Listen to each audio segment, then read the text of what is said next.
All right, guys, our third week together. This is the week that the film was sent into Georgia High School. We sent in all that, got it in on time, and got the file report in. From what I've been hearing, very few people sent in a film in the way that we did with with the full, with all the signals and everything. So maybe that'll help us be looked at favorably. Who knows? So let's look at a few plays. We'll just keep doing this every week as far as we go, and just keep trying to get better. First play here. Um, Number 74 here thought he was a wide receiver most of the night. This would be the definition of an ineligible man downfield right here. And our man Steve, our crew saver, as he calls himself, got it. And that's a good get because that would have definitely looked bad on film had we not gotten it. So good job on that one, Steve. All right, this is our flea flicker. And Eric on this one, um, I would I would suggest getting back to this back line sooner so that you can be standing stationary on the back line as you make any sort of close call on that back line. So you have no goal line responsibilities. Just get all the way back to the back line, and so you can be stationary as you make that call. Again, this is our man number 74, and we had a bunch of guys downfield here, 68. So good get by Steve again. I think we got it every time it happened, as far as I could tell. All right, this is our these next several plays are our never-ending try that we had. Where we had three different attempts at the extra point. Sorry about the little malfunction there. Okay, here we go. This first one, Martin's going to get a DPI over here in the right. Uh, Certainly can't see anything on the film that would make it not look like a good call. It looks like a good call to me. Defender was pulling his arm down and just fighting through his back early there, in my opinion. So good call there. So we'll move up half the distance. Um, on this one, Brad is going to get this. I believe he's a guard. I don't think there's anybody between him and the center. He's going to get this guard for a low block. Number one, I don't believe this guy's hit up him, so I don't think he can low block him no matter what. I may be wrong about that, but he's a little off on there, and he definitely delays before he goes low. So good get on the low pin. You'll see him kind of delay and then go down low by almost even a clip if you which you can't ever do in a low blocking zone. So in the free blocking zone. So I definitely believe that was a legitimate call there. So we back him up 15 yards to the 16 and a half. Feel like looks like we got the measurement right there. Didn't put him on the 18. Remember that we were on the 1.5. And now we're going to get them for two fouls here. We're going to get a hold right in this area. I think it's number 70 again. Can't really see their numbers on this film. But right there, he's going to wrap him up and then get his feet bad right there. And then we're going to have a low blindside block up here. Um, Kind of hard to tell because he kind of gets held up after he gets hit by flying into another player. Um, but I'm not positive it meets the forceful hit part of the requirement. Um, but it wasn't really an issue because we already had a foul on him anyway. But my opinion, I'd like for it to be just a little more forceful for blindside block. I'd rather give him a block in the back. Although that one may have been from the side, but if you could probably make the case for blocking the back better than you can blindside block on that one.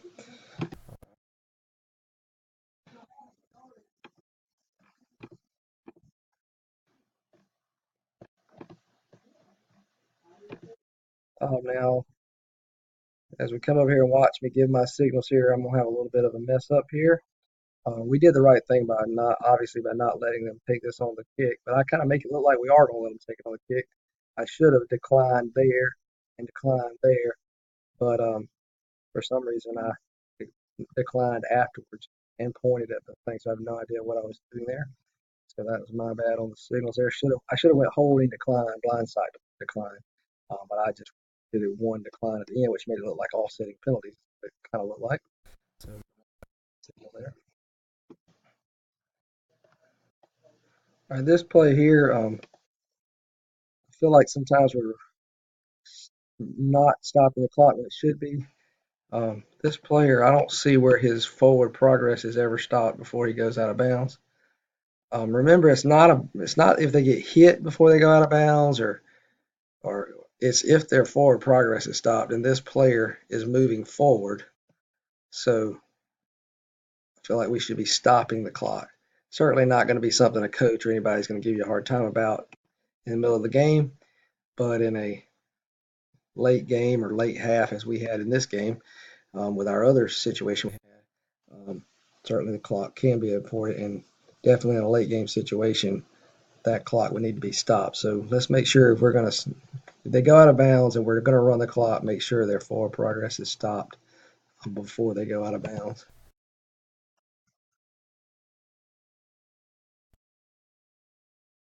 All right, this is a punt play, and I just wanted to look at some of the improvements we've made here. Um, Eric, this is what it's supposed to look like in my opinion right here. Those two right there, Eric inside out, Martin facing each other. That looks so much better than last week or whatever when we were coming around here and the two of you were kind of looking through each other. This has the play boxed in. That's uh, that's how it should look right there. So good job there. All right, so now here we go. This is our end of half play.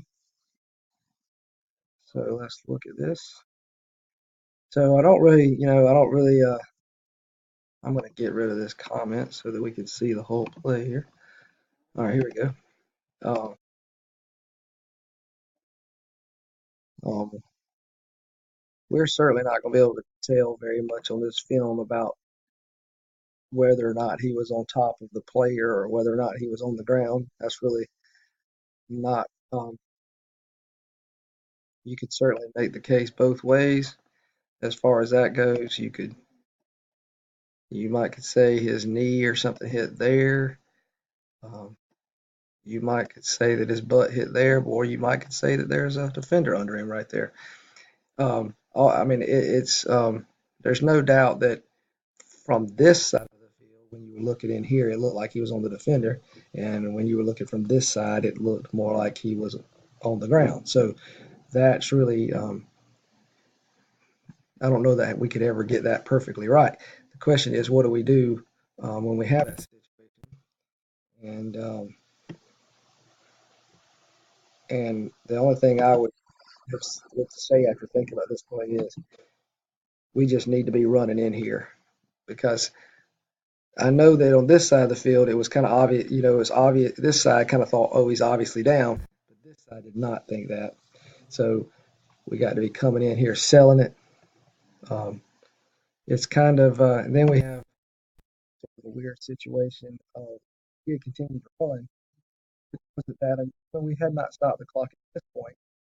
Um, when we stopped the clock is when over here for some reason it's still not clear and they try to run again. I don't know how we could have hit them for a delayed game because well, Orange tackled him, so they they also continued on into play. So that's why I stopped the clock to retrieve the ball. So, and then we just went on with it. But it's one of, like we said, it's one of those plays that if it happens with 5 minutes left to go in the half or a quarter, it doesn't. It's no issue at all. But because it happened with um, so few little time left in the first half, it became a big issue. Um, I don't.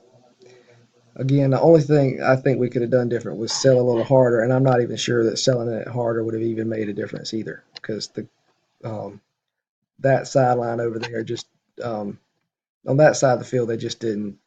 It wasn't obvious that he was down like it was on the other side of the field. Um, so not sure we could have done a whole lot different, but also think that we um, dealt with it fine. And we also got Steve chewed out, so that's always a plus.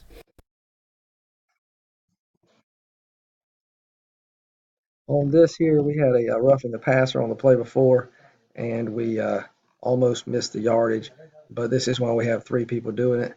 Brad told us to watch him when he crosses the 50. We do end up getting this correct. So, no foul there. I thought I put the roughing the passer clip in here, but apparently I missed it. It was not a late roughing the passer, but it was a shot to the head, which is why we called it. Um, with the sound on, um,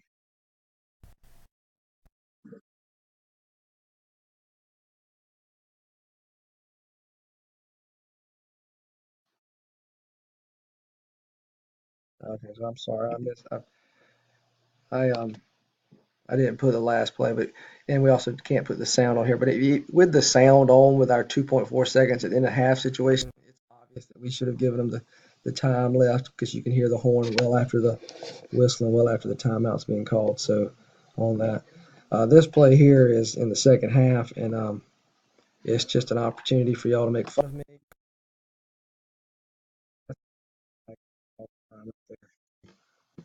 Like I have no idea.